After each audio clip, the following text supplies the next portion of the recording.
And now for a refreshing event that needs to go on your summer calendar immediately. Lagerhead Festival 2026 brings together top breweries and beer fans to showcase crisp, refreshing lagers. It's all for a good cause, protecting and restoring wildlands and waters in our state. And here to share more about the festival and the beer, David Skiba with No Boat Brewing in Snoqualmie. Hello. Hello. Nice to meet you. Thanks for having me. Oh my gosh, thanks for being to taste some here. Beer with you. We're going to taste some beer. We have a lot in front of us, but before we get to beer tasting, please tell everyone about the festival. Sure. So Lagerhead Festival, No Boat itself is 10 years old this year, but Lagerhead Festival is in its third year. It kind of was born from post-pandemic. A lot of the beer festivals kind of started to die off, and it was a trend that we saw nationally. So a lot of breweries around the country started taking on beer festivals, and we noticed there really wasn't one happening in Greater Seattle.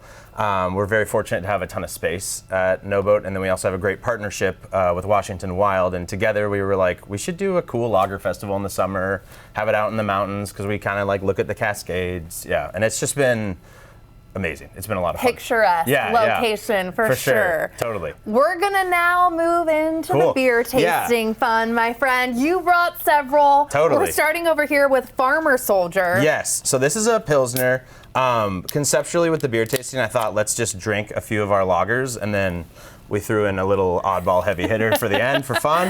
We'll send at the end, David. Okay, cheers. What am I? Okay. I'm not a beer drinker. Yeah, what let's do to this. expect? So the modern style of Pilsner, should we, let's actually drink it, right? Okay, fair. Okay, so the modern Pilsner. Do I chug it? Well, yeah, you should. What we're looking for is like cracker clean, and then like sort of like toasted white bread. Oh. These beers are fermented for 8 weeks, which is about 3 times as long as like an IPA would be. So what we're looking for is like really clean. Lagers show any flaw in the fermentation. So as brewers, how we judge each other is by the quality of our lagers. Just winemakers judge each other by the quality of their whites, because it's just harder to hide anything that you're trying to hide. There's less going on. Is a Pilsner then the lightest of the beers for a new beer drinker? These days, you're seeing a lot of rice lagers, which are even lighter. But a Pilsner is traditionally 5%, and they're made all over the world. But this is what we would call like a Czech-style Pilsner. It has a blend of different malts through it that are from Czech, and then also some of them are locally made in Idaho. And we like to do kind of this layering and blending to have like more complexity. I'm here for this. I'm not gonna lie. It's pretty darn good. I'm gonna have another one. Yeah. Moving right along. Okay, so this is a Alita? beer named Alita, which is Spanish for small or little wing. Are you? Yeah. I'm gonna do it. I'm gonna do it with the nails. Come on, let's do it. Cheers. Okay, so Vienna Lager is the style we're talking about here. Vienna Lager is think Negro Modelo. That's stronger. It's actually the same percentage. It's there's just more malt body. Depth? Oh, okay. Yeah, Something's happening. Yeah. Something is happening, and it's going to continue to happen as we go along. Great. This is sort of, when we first opened No Boat, an iconic brewery of the area is Mac and Jack's. Everyone knows them for the amber lager that they do. This was sort of our answer to like, I grew up in Redmond. Mac and Jack's was a huge influence to me as a kid. And so I was like, we need to have an amber on, but we wanted to do something a little different. And I also love Negro Modelo, so we were like, Vienna Lager has to happen. Once again, these kind of more modern styles, we're aiming for what we call like spritzy or crispy. So like they pop, and then they have like a little malt, and they're just like good deck pounders. Yeah. I was gonna say a porch pounder or something. Big someone time. said. Okay. Yes. Okay. Now we're moving How up. green was my kiwi? Yeah. Okay. So now we're gonna hit some like a little more diesel. A little more diesel. So cheers. Cheers. This is an emerging style. This is called New Zealand Pilsner. One of the emerging hop regions of the world is actually New Zealand. So basically, this style combines the malt body of like a Farmer Soldier, and then we do a late hopping that you would traditionally do in like an IPA. So you don't have the bitterness of the hops that way, but you have the aromatics of the hops, and then you have sort of the lager clean body.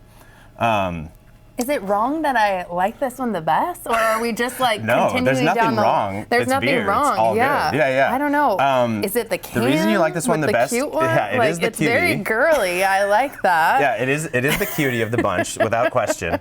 But I think the hop aromatics, what this basically does is it's kind of like a modern pale ale, but without any of the bitterness that some people associate with bitterness. Hop bitterness, just like saltiness, is a threshold taste. So the more you have hop bitterness, the more you need to taste it. So some people can't start with the big stuff, which we're about to hit right now. Okay, and the big one. Yeah, so this is not a lager. This is a beer called Little Sal. Ooh. It actually won silver. Probably Big Sal. It is a big one. It's ironically named. Woo! Yeah, it hits hard. This one's silver at Alpha King, which is in industry probably the biggest IPA competition in the world. We were really honored to get that award. So Absolutely. we literally just did a fresh batch of it like 3 days ago. So I was like, we'll do Little Sal. We'll hit it hard. While I keep drinking this, because honestly, this is now my favorite. Yeah. The partnership you talked about, Washington Wild. Tell everyone more before we go. So Washington Wild, they protect wilderness and headwaters in Washington State. They do an amazing amount of lobbying. They're really into the roadless forest movement right now. We've been really honored to partner with them. We do a lot of work with them. They also have this thing called the Brewshed Alliance, where they have 100+ breweries that all together, we try to help lobby for protecting these wild spaces, and especially in beer, like water is incredibly crucial to what we do. It's the majority of our product. So we need to have clean water, we need to have protected forests, and doing Lagerhead with them is just an awesome way to raise money for their cause. Yeah, it's been wonderful. What an incredible cause and delicious beer. What? Am I a beer drinker now? I don't know. It's Little happening Sal, right before us. Yeah. It's happening. Little Cal, here we go. Thank you very, very much.